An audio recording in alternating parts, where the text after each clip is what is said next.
ఈరోజు మనం సర్నాకి సంబంధించిన కార్పొరేటర్ శ్రీవాణి గారు వారితో పాటు మనం ఉన్నాము. రాజకీయంగా ఏ విధంగా ఉంది, ఇప్పుడు పరిస్థితులు ఎలా ఉన్నాయన్నది కూడా తనతో మాట్లాడి మీరు మరిన్ని విషయాలు తెలుసుకుందాం. అక్కడ నమస్తే, ఎలా ఉన్నారు? ఫస్ట్ జై శ్రీరామ్ అనే నినాదంతో స్టార్ట్ చేద్దామా, నార్మల్గా స్టార్ట్ చేద్దామా? జై శ్రీరామ్ అంతా తప్పులేదు. ఓకే, చెప్పండి. ఇప్పుడు అంటే ఇక్కడ తెలంగాణలో ఇప్పుడు ఆల్రెడీ 2 సంవత్సరాలు కావస్తుంది, మరి ఎలా ఉంది రేవంత్ రెడ్డి సర్కార్ అంటే మీరు ఏం చెప్తారు? అసలు రేవంత్ రెడ్డి సర్కారు ఇప్పుడు మనకి కాంగ్రెస్ పాలకులు మారిండ్రు, అలా మొహాలు మారినాయి, ఆడ మెడలో ఉన్న కండువాలు మారినాయి, కానీ పాలన మాత్రం ఏమీ మారలేదు. అప్పుడు బీఆర్ఎస్ ప్రభుత్వంలో టీఆర్ఎస్ ప్రభుత్వంలో ఏముండేది, ఇప్పుడు కాంగ్రెస్ లో కూడా అదే ఉంది. కొత్త ఏమీ లేదు, మార్పు ఏమీ లేదు. ఓకే, అంటే ఇప్పుడు ఈ 2 సంవత్సరాల్లో కూడా ప్రజల కోసం కొన్ని స్కీములు తీసుకొచ్చారు. ఎలాంటివి అంటే ఫ్రీ బస్ స్కీమ్ అని, లేకపోతే కొన్ని స్కీములు అనేది వాళ్ళకి పెడుతున్నాను. అంటే ఇలాంటివన్నీ కూడా ప్రజలకు మంచిగా చేయడానికి పెడుతుంటారు. మంచిగా చేస్తాము అని చెప్పి 6 గ్యారంటీలు అన్నారు, 420 హామీలు ఇచ్చిండ్రు. మేము అది చేస్తాం, ఇది చేస్తాం, మీకు రేపంటే రేపు పోయి లోన్లు తెచ్చుకోండి, రుణమాఫీ చేస్తామన్నారు, తులం బంగారం ఇస్తామన్నారు. ఏ ఒక్కటి కూడా కాలేదు. ఏదో రుణమాఫీ అన్నారు, తూతూ మంత్రంగా ఆడొకటి వాళ్ళకి తెలిసిన వాళ్ళకి ఇచ్చుకున్నారే కానీ నిజంగా రైతులకు మాత్రం ఏమీ మంచి జరగలేదు. తులం బంగారం ఇస్తాం పెళ్ళి అయితే అని అన్నారు, పెళ్ళైన వాళ్ళకి పిల్లలు కూడా పుట్టిండ్రు. తులం బంగారం వేడ కళ్యాణ లక్ష్మి చెక్కులు కూడా సరిగ్గా వస్తలేదు. మళ్ళనేమో 4,000 రూపాయలు వీళ్ళకి ఇస్తామన్నారు, నిరుద్యోగ భృతి. నిరుద్యోగులకు ఉద్యోగాలు ఇస్తామన్నారు, ఉద్యోగాలు లేవు, నిరుద్యోగ భృతి లేదు. 2,500 మహిళలకు ఇస్తామన్నారు మహాలక్ష్మి పథకం కింద. ఏడిచ్చిరు, ₹1 కూడా ఇస్తలేరు. కనీసం పాత పెన్షన్లు కూడా సమయానికి వస్తలేవు. ఇంకా కొన్ని పాత పెన్షన్లు అప్లై చేసిన వాళ్ళని కూడా ఇస్తలేరు. కొత్త రేషన్ల కార్డుల పేర్ల మీద రేషన్ కార్డులు పంపిణీ చేస్తున్నాం అని అంటున్నారు. గవర్నమెంట్ ఆఫీసర్లు ఇచ్చే రేషన్ కార్డులు దళారులు మధ్యవర్తులు కూర్చొని పైసలు తీసుకొని ఇస్తున్నారు. వచ్చే నిజంగా కూడా ఎవరికైతే రావాలో వాళ్ళకి కార్డులు వస్తలేవు, ఎవరికైతే రావద్దో, ఎవరికైతే మంచిగా ఉన్నారో వాళ్ళకు వస్తున్నాయి. నిజంగా కూడా పేదలకు రేషన్ కార్డు అంటే ఒక బలం. రేషన్ కార్డు ఉంటే మాకు ఒక ఐడెంటిటీ వచ్చింది, మాకు రేపటి కాడికి అన్ని పథకాలు మాకు వస్తాయి అన్నది ఒక భరోసా. అట్లాంటి భరోసాని కల్పించకుండా గొప్పోళ్ళకి వాళ్ళ దగ్గర ఉన్న వాళ్ళకి డబ్బులు ఇస్తున్నారు, వాళ్ళ డబ్బులు తీసుకొని కార్డులు ఇస్తున్నారు, కానీ నిజంగా కూడా రావట్లేదు. నిజంగా చెప్పాలంటే ఇది ప్రజాపాలన కాదు, దళారుల పాలన నడుస్తుంది. అంటే డబ్బులు తీసుకొని చేస్తున్నారు మీరు అంటున్నారు, అంటే అది నిరూపించగలుగుతారా? ఎవరైనా మనతో కాంగ్రెస్ సంవత్సరంలో ఎవరైనా వస్తే వాళ్ళకి మేము నిరూపిస్తారా డబ్బులు తీసుకొని? చూడండి అన్న, ఎట్లయిపోయిందంటే డబ్బులు తీసుకొని ఇప్పిస్తున్నారు అని అది నిజమైన సత్యం, అది నిరూపించిన అవసరం లేదు, అది సత్యం. కాంగ్రెస్ పార్టీ వచ్చిందంటేనే దళారులకు మంచిగా అయిపోతుంది, మధ్యవర్తులు బాగుపడతారు, ఎక్కడున్న వాళ్ళు అక్కడే ఉండిపోతారు ప్రజలు అన్నది అది కామన్. అది ఇప్పుడు కాదు, 70 సంవత్సరాల నుంచి కూడా నడుస్తుంది. ఇది సత్యం నిరూపించడానికి మేము కూడా రెడీగా ఉన్నాం. ప్రజలు కూడా వీళ్ళు మాకు నిజంగా కూడా కార్డులు ఇయ్యరు, వీళ్ళ మొహాన ఒక 1000-1500 ఓట్లు కార్డులన్నీ వస్తాయి కదా అని చెప్పి ఆశతోటి ప్రజలు కూడా ఉన్నారు. ప్రజలు కూడా దాన్ని యాక్సెప్ట్ చేసి అదే అంటే ఇప్పుడు ఓన్లీ ఇక్కడ మనము కాంగ్రెస్ నుంచి అంటే రేవంత్ రెడ్డి కూడా ఆల్రెడీ చెప్పిండు ఏమనంటే ఆల్రెడీ అప్లై చేసిపోయింది, న్యూమెరికల్ చేయాలి, మా దగ్గర లేవు అంటే ఇంతకుముందు బీఆర్ఎస్ పార్టీ కూడా మంచి చేసింది, బీఆర్ఎస్ చెప్తుంది. ఇటు కాంగ్రెస్ పార్టీ ఇట్లా అంటుంది. అంటే ప్రతిపక్షంలో ఉన్న బీజేపీలో మీరేమంటారు? ఆ రోజు కేసీఆర్ని మన తెలంగాణ బిడ్డ, తెలంగాణ ఉద్యమం కోసం మన నిధులు నియామకాలు మనకే కావాలి, మన ఉద్యోగాలు మనకే వస్తాయని చెప్పి ఆశతోటి తెలంగాణలో కేసీఆర్ని గెలిపించాం. అరే వచ్చిన 5 సంవత్సరాలలో నిన్న మొన్ననే కదా మనకు తెలంగాణ రాష్ట్రం వచ్చింది, ఇంకా చేయలేకపోతుండేమో, మళ్ళీ ఒక 5 సంవత్సరాలు ఆయనకి ఇద్దాం మళ్ళా అని చెప్పి మళ్ళీ అతనికే పబ్బం కట్టినాం, అతనికే కుర్చీని కూర్చోబెట్టినాం, నువ్వే రాజులాగా నువ్వే పాలించు మా తెలంగాణని అని చెప్పి. ఏం చేసిండు? తెలంగాణని పాలించలే, సొంత ఇంటి కోసం మంచిగా పాలనలు చేసుకొని ఉన్న డబ్బులన్నీ కూడబెట్టుకున్నాడు. ఇవాళ మొత్తం మన తెలంగాణ రాష్ట్రాన్ని అప్పుల పాలు చేసిండు. అప్పుల పాలు తెలంగాణ రాష్ట్రాన్ని చేసిండు అన్న సంగతి ఎవరో వచ్చి బయట వాళ్ళు వచ్చి ఫైనాన్షియల్గా కూర్చొని చెప్తే కాదు, ప్రతి ఒక్కరికి ఒక 5వ తరగతి చదువుతున్న పిల్లగాడు కూడా చెప్తాడు మన తెలంగాణ రాష్ట్రం అప్పుల పాలైంది. ప్రభుత్వ ఉద్యోగస్తులకు జీతాలు ఇస్తలేరు, డిఏలు ఇస్తలేరు, రిటైర్మెంట్ అయిన వాళ్ళకి పెన్షన్ బెనిఫిట్స్ ఇస్తలేరు, ఎక్కడ పనులు అక్కడే ఆగిపోయినాయి అని చెప్పి ప్రతి ఒక్కరికి కూడా తెలుసు. ఇది తెలిసినప్పుడే కాంగ్రెస్ పాలన, కాంగ్రెస్ వాళ్ళు వచ్చింది. ఎప్పుడు వాళ్ళు మొత్తం కేంద్రంలో కూడా అంటే సెంట్రల్ పార్టీ అది, సెంట్రల్ పార్టీలో ఉన్న కాంగ్రెస్ పార్టీ అధ్యక్షుడు రేవంత్ రెడ్డి ఊరు తిరిగి అరే అప్పుల పాలైపోయిన, ఉద్యోగాలు కట్టలేకపోతున్నాం, కాళేశ్వరం పేరు మీద మొత్తం దోపిడీ చేసిండు, మనం పైసలు లేవు మన దగ్గర అని చెప్పి చెప్పిండు. మళ్ళీ ఉన్నలేని హామీలన్నీ ఇచ్చిండు. మళ్ళీ ఎందుకు ఇచ్చిండు? అప్పులు ఉన్నాయని నీకు తెలుసు, డబ్బులు ఎక్కడికి వెళ్తే ఇస్తాను అని చెప్పి అది ఆలోచించాలి ఒక నాయకుడిగా. కానీ ఉన్నలేని హామీలు ఇచ్చిండు. గెలుసనా లేదా ఆయనకే తెలియదు కాబట్టి ఉన్నలేని హామీలు ఇచ్చిండు. ప్రజలు అవి నమ్మిండు, గెలిపించిన తర్వాత ఏమన్నాడు? నేను ఫైనాన్స్ కమిటీతో కూర్చోబెట్టుకున్నా, డబ్బులు లేవు, నిధులన్నీ ఖాళీగా ఉన్నాయి, నేను లంక బిందెలు అనుకున్నా ఖాళీ బిందెలు ఉన్నాయంటే మరి నీకు ఆ రోజు తెలియదా?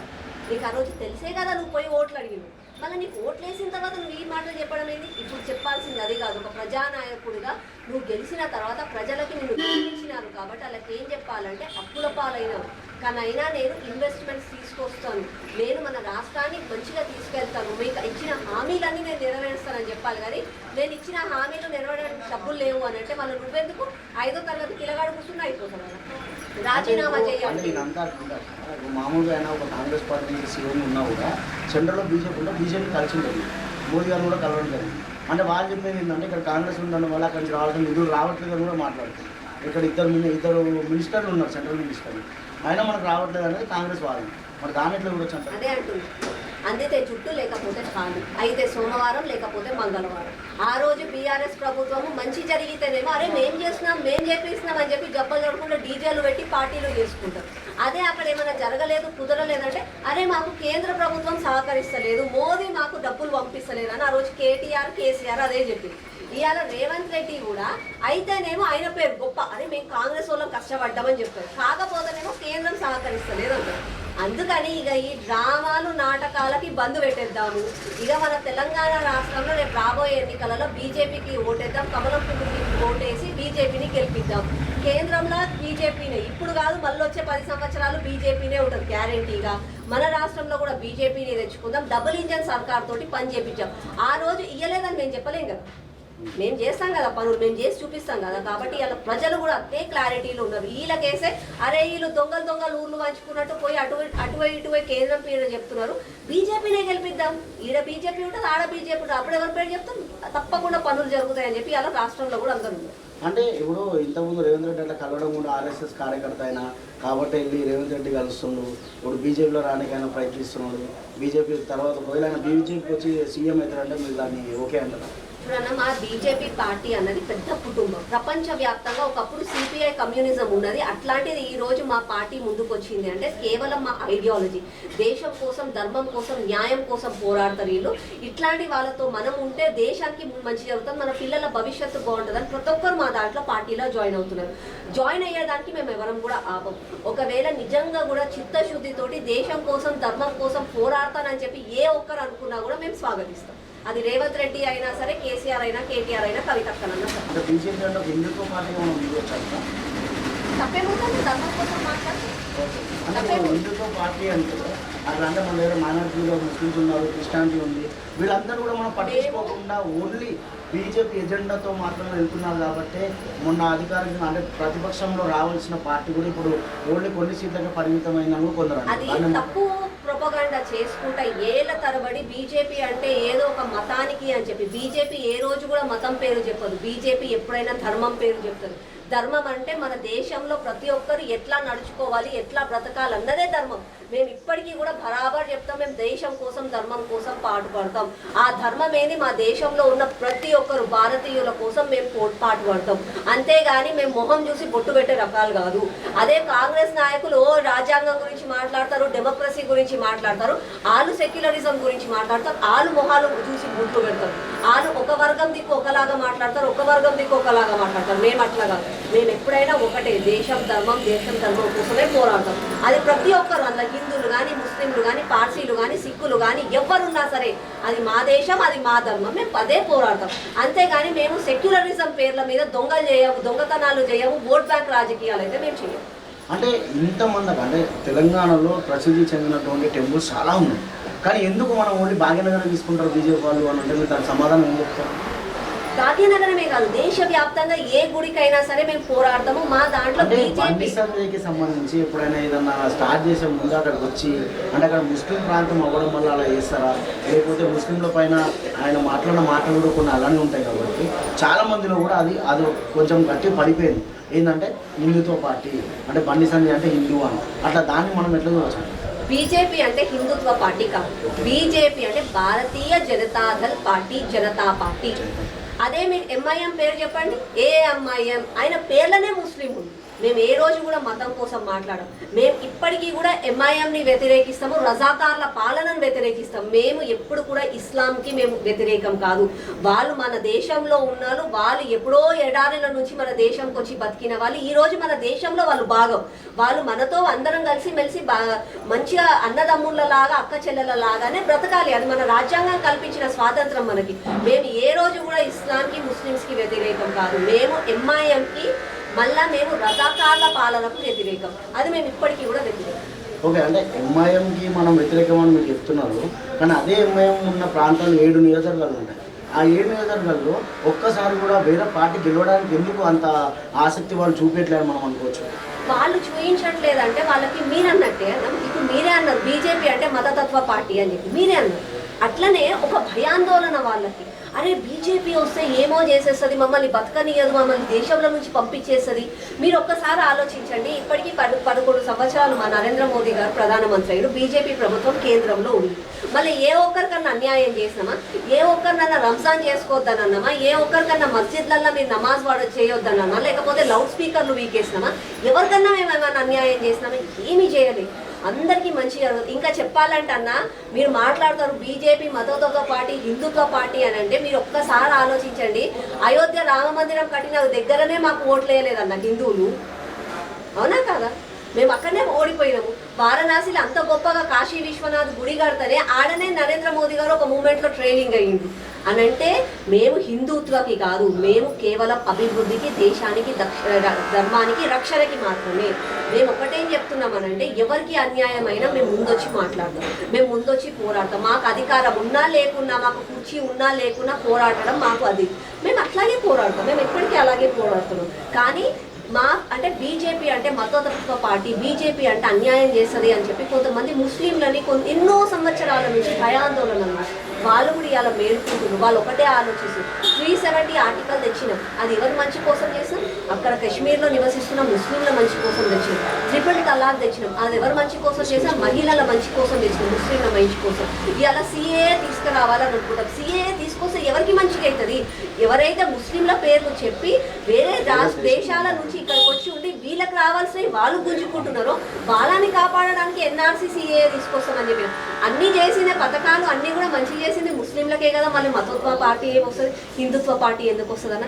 కేవలం ఒక ఎజెండా భయపెట్టాలని చెప్పి మాట్లాడడానికి విభజించు పాలించు అని ఆ రోజు ఏదైతే బ్రిటిషర్లు వదిలిపెట్టిపోయిందో ఆ బ్రిటిషర్ల పాలకులు ఈ కాంగ్రెస్ వాళ్ళు ఇంకా దాన్ని కంటిన్యూ చేస్తుంది. కానీ ఇప్పుడు అది లేదు, మారింది. ఓకే, అంటే అవి ఇదంతా ఒకలా ఉంటే మొన్న బంగ్లాదేశ్ ఒక టెంపుల్ కూడా చాలా పెద్ద ఇష్యూ జరిగింది మనం చూసాం. అంటే దాన్ని ఎలా చూడొచ్చు అంటారా? అంటే ఒక పొలిటికల్గా చూడొచ్చు అంటారా, లేదంటే నార్మల్ అక్కడ జరిగింది అది నిజం అనుకోవచ్చు? అది ఒక గవర్నమెంట్ భూమి, అదైతే నిజం నమ్ముతారు కదా. గవర్నమెంట్ భూమిలో మీరు అక్కడికి వెళ్ళి చూసిన 100 గజాలు చిన్న గుడి, అమ్మవారి గుడి. అది భారతదేశంలో ఉన్న ఒక 80% మంది ఒక సెంటిమెంట్, అమ్మవారిని పూజిస్తాం. మేము పూజించే అమ్మవారికే నువ్వు రక్షణ ఇస్తలేవు అని అంటే నువ్వు మాలాంటి మహిళలకి ఏం రక్షణ ఇస్తావు? కాంగ్రెస్ పాలన నువ్వు రాత్రి గుడిని తీసేస్తున్నావు. సరే నీకు గుడి దేవుడి మీద నమ్మకం లేదు, సరే అనుకుందాం. గుడిని తీసేసినా, మా అమ్మవారిని తీసేసినా, మా దేవుడే నీకు చూసుకుంటాడా అని అనుకుందాం. అరే అక్కడ ఒక యాప చెట్టు ఉంది, యాప చెట్టు నాకు దేవుడు, కానీ నిజంగా కూడా పర్యావరణానికి మంచిదే కదా. నువ్వు చెట్టుని ఎందుకు నరికినావు? చెట్టుని కూడా అంటే భూస్థాపితం చేసి అక్కడ ఏమి ఆనవాళ్ళు లేకుండా అంత దౌర్భాగ్యం ఎందుకు, అంత దౌర్జన్యం ఎందుకు ప్రజల మీద? నువ్వు అదే ప్రజలని కూర్చోబెట్టుకొని అది ప్రభుత్వ భూమియే, ప్రభుత్వ భూమిలోకి వెళ్ళి నేను ఒక 100 గజాలు మీకు కుడికిస్తా. సరే నీకు అంత చేతనైతలేదు, నీ వికారి ప్రభుత్వం అనుకున్నాం కాంగ్రెస్ది. నువ్వు అడుక్కో, పైసలు ఇస్తాం, చందాలేస్తాం, మా గుడి మేమే నిర్మించుకుంటాం, అంత సత్తా మాకుంది హిందువులకి. మళ్ళీ నువ్వు అది కూడా చేయకుండా దౌర్జన్యంగా రాత్రి బుల్డోజర్లను పెట్టి చెట్టును కూలగొట్టి అక్కడ ఉన్న ఆనవాళ్ళని తీసి అమ్మవారిని తీసుకపోవడం ఏంది? అంటే పూజించే అమ్మవారిని నువ్వు దొంగతనంగా ఎత్తుకపోయి ఏడనో వేసుకపోతే మాలాంటి మహిళలకు నువ్వు రక్షణ ఇస్తావు? అది కాంగ్రెస్ పార్టీని మేము అడుగుతున్నాం. మేము దానికి వ్యతిరేకం అని చెప్పి మాట్లాడినాం, పోరాడినా. ఆడ గుడి అయ్యే వరకు మళ్ళీ పోరాడుతూనే ఉంటాం. అదే ఇప్పుడు మార్వాడి ఏదైతే భూబ్యాక్ వస్తుందో దాన్ని నేను తీవ్రంగా ఖండిస్తాను. అంటే తెలంగాణ నీళ్లు నిధులు నియామకాలు అంటే మనం తెచ్చుకున్నప్పుడు ఆంధ్ర పాలకుల దగ్గర నుంచి మనం బయటపడడానికి మనం తెలంగాణ తెచ్చుకున్నాం. అలాంటి తెలంగాణలో ఇప్పుడు మళ్ళీ వేరే రాష్ట్రానికి సంబంధించిన వాళ్ళు మన పైన అధికారం చెల్లిస్తున్నారు. అంటే వాళ్ళ వల్ల మనకు అన్ని రకాలుగా అంటే ఇటు ఎవరైతే బిజినెస్ పరంగా ఉన్న వాళ్ళు కూడా ప్రాబ్లమ్స్ వస్తున్నాయి అనేది వాళ్ళ వాదన. దాన్ని ఎలా అంటారు? చరిత్ర ప్రకారంగా ఒకప్పుడు మన భారతదేశంలో కేవలం హిందువులే ఉండే, హిందూ సనాతన ధర్మాన్ని పాటించే వాళ్ళే ఉండే. ఈ ఇస్లాం పాటించే వాళ్ళు ఎడారిల నుంచి వాళ్ళకి అక్కడ తిండి ఏమి గతి లేక, అరే ఇక్కడ మంచి సస్యశ్యామలంగా ఒక భారతదేశం ఉంది అక్కడ పోదామని చెప్పి అక్కడికి వచ్చి మనం ఆక్రమించుకున్నాం. దాని తర్వాత బ్రిటిషర్లు వచ్చినప్పుడు అసలుకి వీళ్ళు ఎవరైతే ఇస్లామిక్ వాళ్ళు వచ్చిండ్రో మొఘలైలు, వాళ్ళు మన దగ్గరకు వచ్చి మనల్ని ఆక్రమించడానికి కారణం ఏంటంటే ఆ రోజు మనందరు రాజులు ఒకటిగా లేకుండే. ఏ రాజు ఆ సామ్రాజ్యం, అదే నా ఊరు నా సామ్రాజ్యం అని అనుకున్నారు, కానీ భారతదేశం ఒకటి అని చెప్పి వాళ్ళు ఆలోచించలే. అందుకని చెప్పి మొఘలైలు వచ్చిన తర్వాత వీళ్ళు కొన్ని ముక్కలుగా చేసిన తర్వాత బ్రిటిషర్లు వచ్చిండ్రు. ఈస్ట్ ఇండియా కంపెనీ పేరు మీద వ్యాపారం చేస్తామని చెప్పి వచ్చిన వాళ్ళు, అరే వీళ్ళు కులాలు మతాలు వీళ్ళకి ఇన్నిగనం ఉన్నాయి, ఈయన ఈజీగా మనం విభజించవచ్చు అని చెప్పి వాళ్ళు వచ్చిండ్రు. ఒక నిప్పుల మసాలాలు వేసినట్టు వేసిండ్రు. వాళ్ళు 200 సంవత్సరాలు మనం విభజించిండ్రు. వాళ్ళు వెళ్ళిపోయిండ్రు. స్వాతంత్రం దక్కింది. ఆ రోజు స్వాతంత్రం దక్కినప్పుడు మన దగ్గర ముస్లింలు ఉండే, వాళ్ళు ఎక్కడైతే పార్సీలు ఉండే ఇరాన్ దేశంలో నుంచి ప్రతి ఒక్కరు కలిసి మన స్వాతంత్రం మన దేశం అని చెప్పి కొట్లాడితే, స్వాతంత్రం వచ్చిన తర్వాత రాజ్యాంగంలో మన దేశంలో ఏ రాష్ట్రంలో పుట్టినోళ్ళైనా ఏ ప్రాంతంలోనైనా బిజినెస్ చేసుకోవచ్చు, ఎక్కడైనా నివసించవచ్చు, ఇల్లు కొనుక్కోవచ్చు, ప్రశాంతంగా బతకోవచ్చు అని చెప్పి బిఆర్ అంబేద్కర్ గారు రాసిన రాజ్యాంగంలో ఉంది. అది మనకు ఆర్టికల్ 21లో మనకి ఇచ్చిన స్వాతంత్రం. మళ్ళీ అట్లాంటప్పుడు ఇవాళ నువ్వు వచ్చి గో బ్యాక్ మార్వాడి అంటే ఎట్లా? మార్వాడీలు మన తెలంగాణ రాష్ట్రంకి 50 సంవత్సరాల నుంచి వాళ్ళ పూర్వీకులు వచ్చి బ్రతుకుతున్నారు. నువ్వు ఇవాళ గో బ్యాక్ అని ఎట్లా అంటే, నీకు ఎవరిచ్చిండ్రా హక్కు? నీ రాష్ట్రం కోసం నువ్వు పోరాడినావు, అది నీ ధర్మం, నేను ఒప్పుకుంటాను, అది నీ బాధ్యత. అంతేగాని నీ రాష్ట్రంలో ఉన్న వాళ్ళందరూ నీ రాష్ట్రంలోనే కదా.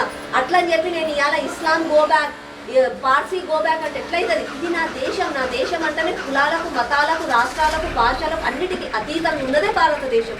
నువ్వు ఇవాళ నీకు గో బ్యాక్ ఎట్లా అంట?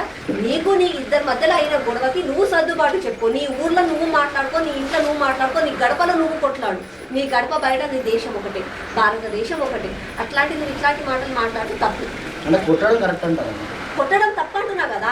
ఎవరైతే కొట్టిరో వాళ్ళని గల్లబట్టి నువ్వు మళ్ళా కొట్టు, కొట్టేంత వరకు పోరాడు, లేకపోతే న్యాయం కోసం కేసులు అయ్యి పోలీసులతో పోరాడు. నీ కోసం నీ ఎంబడి 10 మంది కాదు 100 మంది మేము వస్తాం. అంతేగాని దాని ప్రాంతానికి రుద్దొద్దు.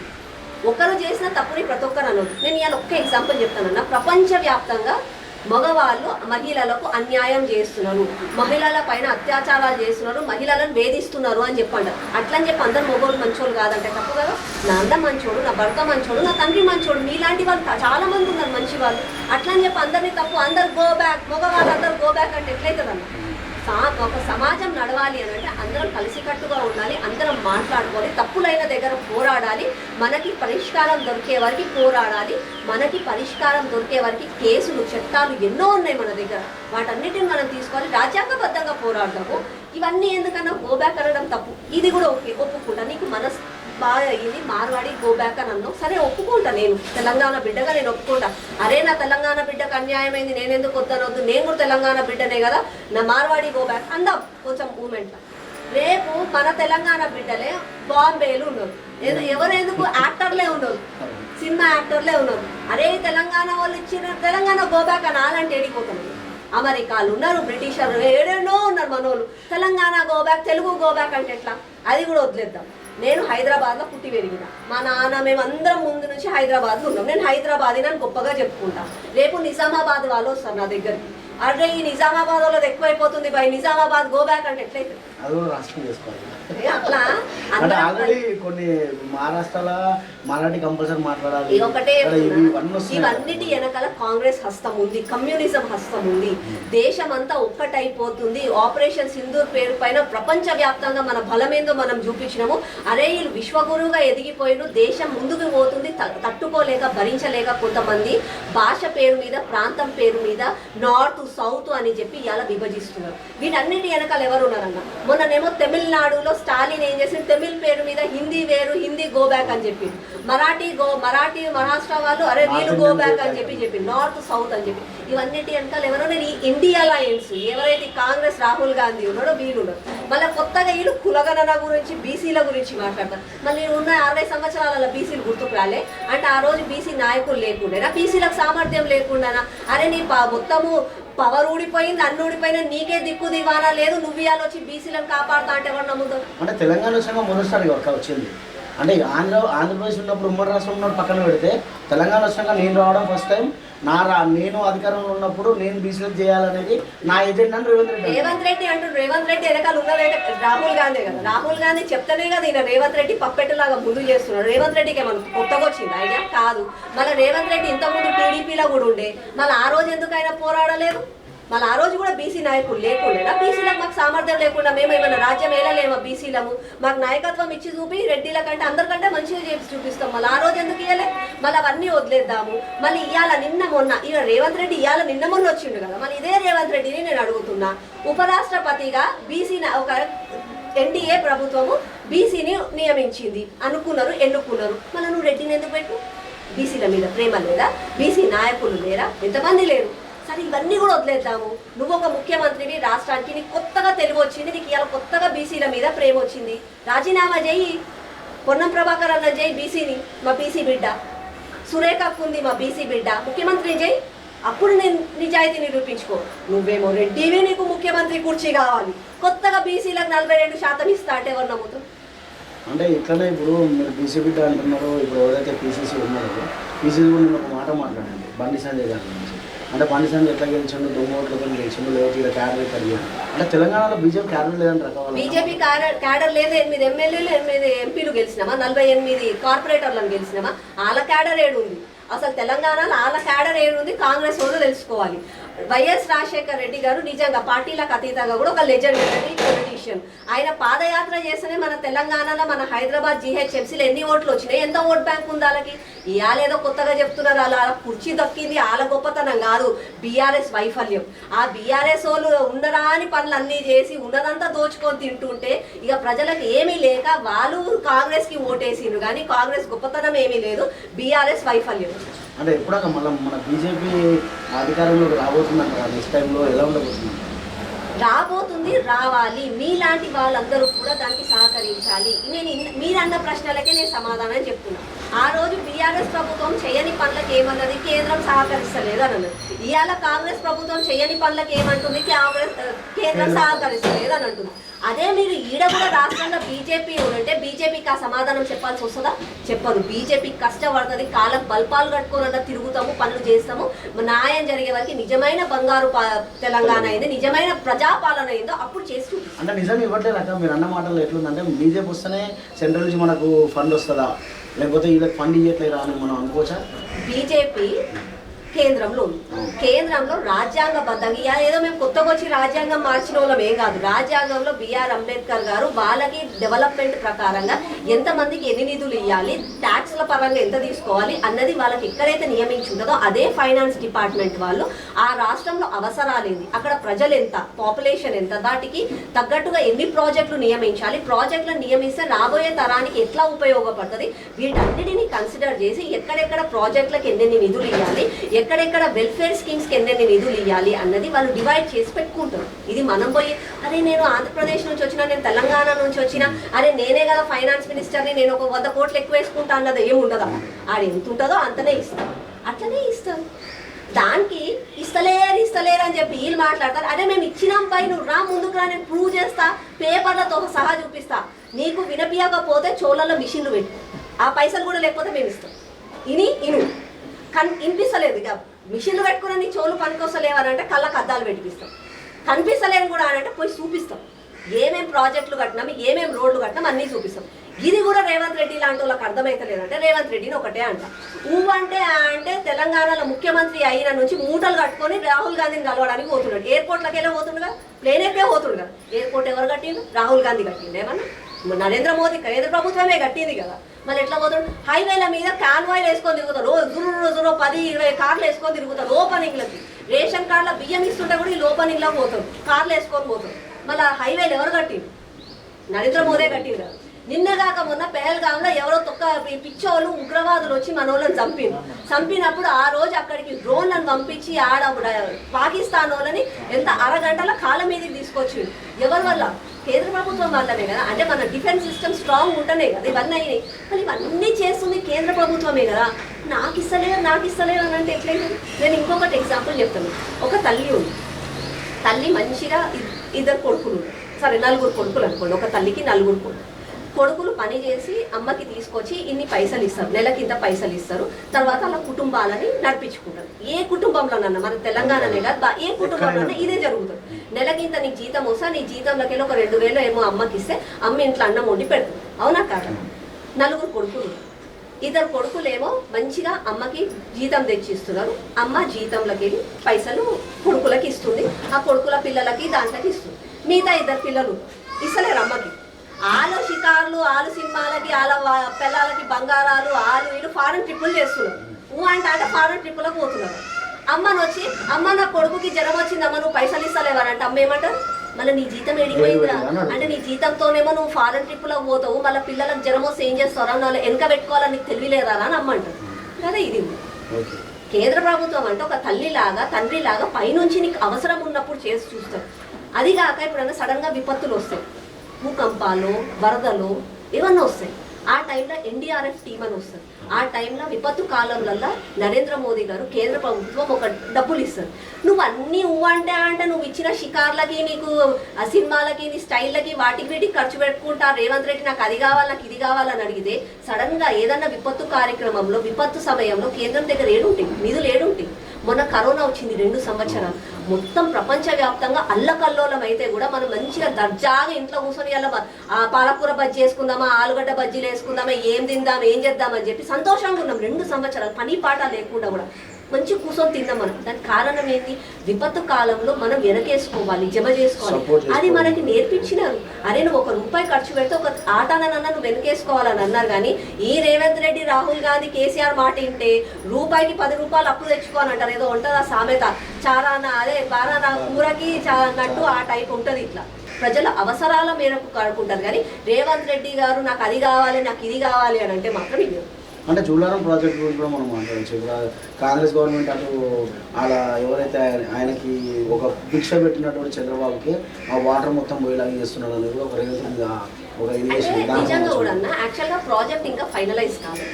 ఆ ప్రాజెక్టు ఫైనలైజ్ అయ్యి ఒకవేళ ఆ ప్రాజెక్టు వల్ల ఆంధ్ర ప్రజలకు న్యాయం జరుగుతుంది, మన తెలంగాణ ప్రజలకు అన్యాయం జరుగుతుంది అంటే బీజేపీ డెఫినెట్గా కూడా పోరాడుతుంది. ఆ ప్రాజెక్టు వల్ల తెలంగాణకి ఎలాంటి నష్టం లేదు, ఎలాంటి ప్రాబ్లం లేదు అని అంటే మన భారతదేశంలో ఆంధ్రప్రదేశ్ ఎంతనో తెలంగాణ అంత, వాళ్ళు కూడా మన బిడ్డలే, వాళ్ళందరం కూడా కలిసి పెరిగిన వాళ్ళం. కాబట్టి అందరికీ మంచి జరిగితే మాత్రం అందులో ఏముండదు. కానీ తెలంగాణకు అందులో అన్యాయం జరుగుతుంది అని అంటే డెఫినెట్గా కూడా బీజేపీ పోరాడు.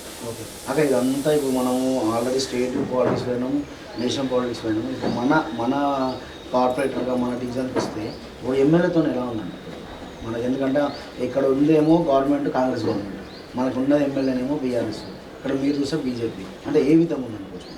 ముందు నుంచి కూడా బీఆర్ఎస్ ప్రభుత్వం, ఆమె మా సబితా ఇంద్రారెడ్డి గారు ఎమ్మెల్యే, ఆమె బీఆర్ఎస్ ఉన్నప్పుడు ఒక మంత్రిగా ఉన్నప్పుడు కూడా మా సరూర్ నగర్కి వచ్చిన నిధులు 0. RTI వేస్తే వచ్చినది నాకు ఒక్క ఎమ్మెల్యే నిధులకి వెళ్ళి ₹1 కూడా తను తీసుకురాలి. అప్పుడు అంతే. ఇప్పుడు పదవే ఊడిపోయి, ఇప్పుడు ఆమెకి అది లేనే లేదు, మంత్రి పదవి లేదు, వాళ్ళ అధికారంలో లేదు. ఇక ఇప్పుడు ఏడిస్తుంది ఆమె, అప్పుడే వేయాలి, ఇప్పుడు ఏడిస్తారు. అందుకని ఆ మంత్రి ఏదో ఉందంటే ఆ ఉత్సవాల విగ్రహాల లాగా, నేను ఒక చిన్న విగ్రహం, ఒక పెద్ద విగ్రహం అంతే. అంటే ఇప్పుడు వర్షాలు పడుతున్నాయి, చాలా ప్లేసులు మునిగిపోతున్నారు కూడా. అంటే అలాంటి టైంలో మీరు ఎలాంటి కేర్ తీసుకుంటున్నారు? అంటే యాక్చువల్గా డిజాస్టర్ మేనేజ్మెంట్ చేసుకోవాలి. అది ఇవాళ కొత్తగా మనకి ప్రకృతి వైపరీత్యాలు కాదు. అరే వరదలు వస్తున్నాయి, వరదల ఇల్లు మునిగిపోతున్నాయి, నాశనం అయిపోతున్నాము, నష్టాలు అవుతున్నాయి అని చెప్పి ఏళ్ళ తరబట్టి మాట్లాడుతూనే ఉన్నాం. కానీ అయినా కూడా పాలకులు వస్తూనే ఉన్నారు, వాళ్ళు కూడా ఏం చేసింది లేదు.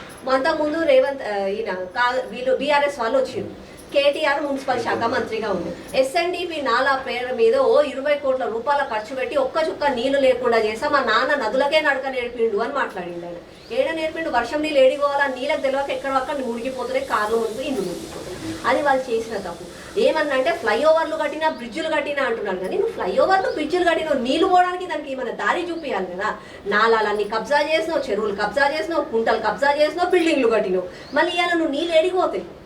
ప్రకృతిని ఎవరు కూడా ఆపలేరు. మన సనాతన ధర్మంలో నేర్పిస్తారు, అరే నువ్వు ప్రకృతిని ముట్టుకోలేవు, అగ్ని కానీ వాయువు కానీ ఏది కానీ ముట్టుకోలేవు. నువ్వు అట్లాంటిది నువ్వు నదిలకు నడక నేర్పినా, నువ్వు నీళ్ళకు నడక నేర్పుతా అంటే ఏడైతే మునిగిపోతున్నాం కదా. ఆయన అదే తప్పు చేసి రేవంత్ రెడ్డి మున్సిపల్ శాఖ మంత్రి, మళ్ళీ HMDA అతని చేతిలోనే ఉంది. అదే డబ్బులు వస్తాయి అని చెప్పి తీసుకుంటున్నారు కానీ పర్మిషన్ల డబ్బుల కోసం ఆశపడుతున్నారు కానీ డెవలప్మెంట్ మాత్రం చేస్తలేదు. చిన్న విషయాలు చూడు పెద్ద ప్రకృతి వైపరీత్యం అయితే ఎవ్వరం కూడా కాపాడలేము, అది మేము ఒప్పుకుంటాం. చిన్నగా ఉంటాయి. నువ్వు ఒకవేళ సమీక్ష సమావేశాలు పెట్టి నీ ఆఫీసర్లు సమయానికి ఆఫీస్కి వస్తున్నారా, అసలు పని చేస్తున్నారా లేదా, నువ్వు కోట్ల రూపాయలు వెచ్చిస్తున్నావా, కోట్ల రూపాయలు ఖర్చు చేస్తున్నారా లేదా, నువ్వు అది కూడా చూడకపోతే నువ్వు ముఖ్యమంత్రి అయ్యి లాభం ఏంది? ఆయన మొత్తం సమీక్ష సమావేశాలు పెట్టారే, వర్షాలు పడుతున్నాయి జాగ్రత్తగా ఉండాలి అది ఇది అని చెప్పి 2 రోజులు పెద్ద మీటింగ్లు పెట్టిన చాయ్ బిస్కెట్లు తిన్నారు అడుగుతుంది. ఏమైంది? 6 చచ్చిపోయారు రామంతపూర్లో, బండ్లగూడలో చచ్చిపోయారు, అంటే మొత్తం ఓల్డ్ సిటీలో చచ్చిపోయారు. దేనికి? కరెంటు షాక్ ఉందని. అరే నీకు వైర్లు కింద ఏలాడుతున్నాయా, నీకు తెలియదా? కనిపిస్తలేదా? నువ్వు చెప్తే కానీ నీకు తెలియదు అనుకోవడం ఏంది? అరే నీ లైన్మెన్లు ఏం చేస్తున్నారు? మళ్ళా వైర్లు ఊగుతున్నాయి, ఆడ ఉయ్యాలలు పట్టుకొని ఉయ్యాలలు ఊగొచ్చు, ఆ వైర్లు ఊగుతున్నాయి. వినాయక చవితి వస్తుందని తెలుసు, ప్రతి సంవత్సరం ఇదే మాసంలో వినాయక చవితి వస్తుందని తెలుసు. వినాయక చవితి వస్తే విగ్రహాలు పెద్ద విగ్రహాలు తీసుకుపోతారు. అరే మా సెంటిమెంట్ బై, మేము ఎన్ని ఫీట్ల విగ్రహం ఉంటే మాకు అంత గొప్ప. ఇవాళ చిన్నపిల్లగాడు కూడా అంటాడు, అరే 20 ఫీట్ల విగ్రహం ఉందంటే ఆడ పోయి చూద్దామని అంటారు. అది మా సెంటిమెంట్, మేము పోతాం, మేము చూస్తాము. నువ్వు విగ్రహాలు పెట్టొద్దు, నువ్వెవరు చెప్పడానికి? మేము విగ్రహాలు బరాబర్ పెడతాం. నువ్వు ఒక రాజుగా, ఒక ముఖ్యమంత్రిగా నువ్వు మేము పెట్టేదానికి నువ్వు మంచిగా చూసుకో, నువ్వు మాకు జాగ్రత్తలు వహించు, అది నీ బాధ్యత. ఓట్లేసి ఎందుకు గెలిపించినాం మనం? అరే నువ్వు పెట్టొద్దు పర్మిషన్ విషయంలో కూడా చాలా జరుగుతుంది కదా. పర్మిషన్ ఏం తీసుకోలేము. ఇప్పుడున్న పొజిషన్లో ఈ పర్మిషన్ ఆ పర్మిషన్ అంటూ మండపం ఇంతే ఉండాలి, అక్కడ రోజు వాటర్ పెట్టాలి, కొత్త రూల్స్ తీసుకొని వచ్చేది. అంటే అవి మా ఓన్లీ హిందువులకే పాటిస్తారా, లేకపోతే వాళ్ళకి కూడా పెడుతున్నాను మనం అనుకోవచ్చు? కేవలం హిందూ పండుగలు అయితేనే వీళ్ళకి ఎక్కడ లేని రూల్స్ గుర్తుకొస్తాయి. వినాయక చవితి ప్రతి సంవత్సరం భాద్రపద మాసంలో వస్తుంది, అంటే ఆగస్టు సెప్టెంబర్లో వస్తుంది అని చెప్పి ఏళ్ల తరబడి నుంచి వస్తుంది. ఇది శాసనం, ఇది ఇంతే, ఇది ఎప్పటికీ మారదు. అట్లాంటప్పుడు నీకు వినాయకుల పండగ రోజు నీకు ఏమేమి చేయాలో నీకు తెలియదా? సరే ముఖ్యమంత్రి నిన్న మొన్న వచ్చిండు 2 ఏళ్ల ముందు, మళ్ళీ అంతకుముందు ఆయన వినాయక చవితి ఏదో తెలియదా? ఆయన మళ్ళీ తెలంగాణలో పుట్టి పెరగదు కదా. మళ్ళీ వినాయక చవితిలో ఏమేమి ఇబ్బందులు ఉంటాయో తెలుసు కదా. ఏముంటాయి? రోడ్ల మరమ్మతులు ఉంటాయి, చెట్ల కొమ్మలు ఉంటాయి, ఎలక్ట్రిక్ వైర్లు ఉంటాయి. ఇవే ఈ 3 వీటికి చేయడానికి చేత కాదు. కరెక్ట్ 2 రోజుల ముందు రోజు 3 రోజుల ముందు మేము పెద్ద మీటింగ్లు పెడుతున్నాం, సమీక్ష సమావేశాలు పెడుతున్నాం అని అంటాం. అంటే 6 ప్రాణాలు పోయే వరకు కూడా నువ్వు కళ్ళు తెరుచుకోలేదని అంటే నువ్వు ముఖ్యమంత్రి నిజంగా కూడా కూర్చోవాలా, రాజీనామా చేసుకోవాలని అలా ఆలోచించారు.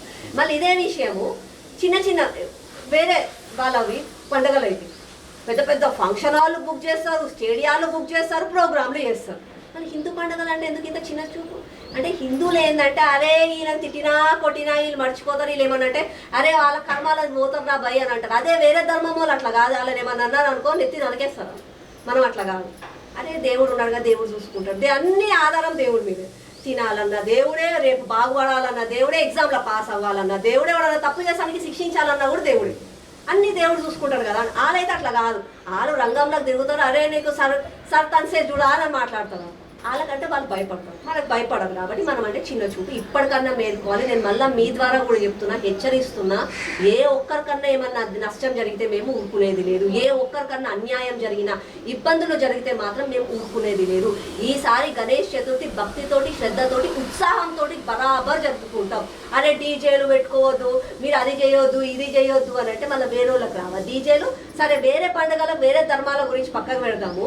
వీళ్ళు కాంగ్రెస్ వాళ్ళు ఓపెనింగ్లకు డీజేలు పెట్టుకొని పోతారు. మళ్ళీ ఆ రోజు బాధలు, మళ్ళీ ఆ రోజు గుర్తుకొస్తలేదా శబ్దము? మళ్ళీ ఇవాళనే ఎందుకు గుర్తుకొస్తుంది?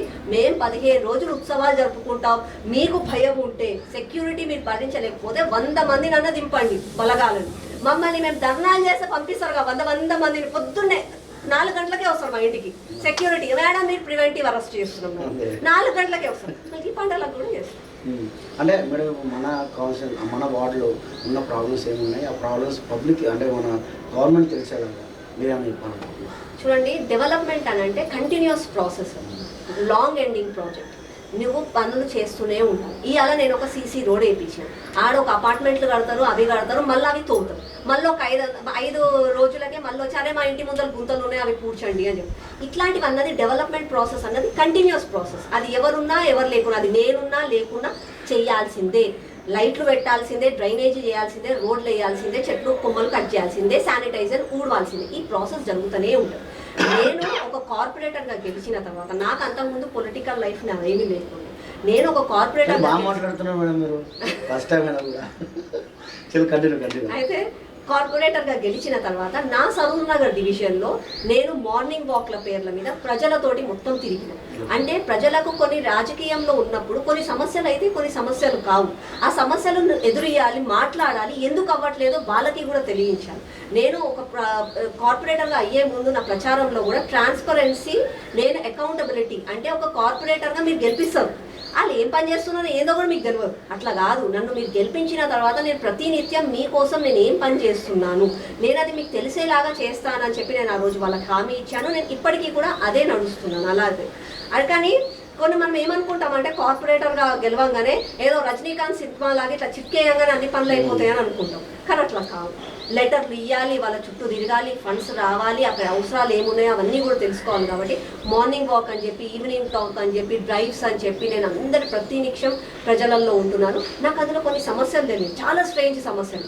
మా సరూర్ నగర్లో మున్సిపల్ ఆఫీస్ దగ్గర ఒక కాలేజ్ ఉంటుంది, జూనియర్ కాలేజ్. నేను కార్పొరేటర్ కాకముందు ఒక 10 సంవత్సరాల ముందు ఇదే సబితా ఇంద్రారెడ్డి గారు మంత్రిగా ఉన్నప్పుడు ఆ కాలేజ్ని నిర్మించారు. అది జూనియర్ కాలేజ్, అది కో ఎడ్యుకేషన్, బాయ్స్ గర్ల్స్ చదువుతారు. కానీ అందులో ఒకటే ఒక టాయిలెట్ ఉంటుంది, ఒకటే ఒక టాయిలెట్, గవర్నమెంట్ కాలేజ్. నాకు అది పోయిన చూసాను, నేను ఇన్స్పెక్ట్ చేసా, ఒక్క టాయిలెట్ బాయ్స్కి గర్ల్స్కి ఎట్లా అవుతుంది? బాయ్స్ ఏమంటే సరే రోడ్ల మీద పోతున్నారు అనుకున్నాం, గర్ల్స్కి కూడా ఉంటుందే 30 నిమిషాలు వాళ్ళకి బ్రేక్ టైం. ఆ 30 నిమిషాలలో ఒక టాయిలెట్ ఎట్లా సరిపోతుంది? 700 మంది పిల్లలు, అందులో సగము 300 మంది అమ్మాయిలు అనుకుంటే ఎట్లా సరిపోతుంది? ఇదేంటండి ఇంత అన్యాయం ఉంది అని అంటే, మేము చెప్పినాం మేడం, మాకు శాంక్షన్స్ రాలే మేడం అని అక్కడ కాలేజ్ వాళ్ళు చెప్పారు. కాబట్టి ఒక బాధ్యతగా నేను ఒక పబ్లిక్ రిప్రజెంటేటివ్గా నేను ఒక లెటర్ రాస్తాను. సబితా ఇంద్రారెడ్డి అప్పుడు విద్యాశాఖ మంత్రి, నేను ఆమెకి లెటర్లు రాసిన, ముఖ్యమంత్రి గారికి కూడా లెటర్లు రాసిన నెల 20 రోజులు అయిపోతుంది, ఎవరు పట్టించుకుంటారు. దాని తర్వాత మళ్ళా పోయి వీడియోలు తీసి పంపించి అప్పటికి కూడా పట్టించుకుంటారు. ధర్నాలు చేసిన నెక్స్ట్ డేనే సబితా ఇంద్రారెడ్డి విద్యాశాఖ మంత్రిగా వచ్చింది, 2 కోట్ల రూపాయలు శాంక్షన్ చేసింది, ఆమె వెళ్ళిపోయింది.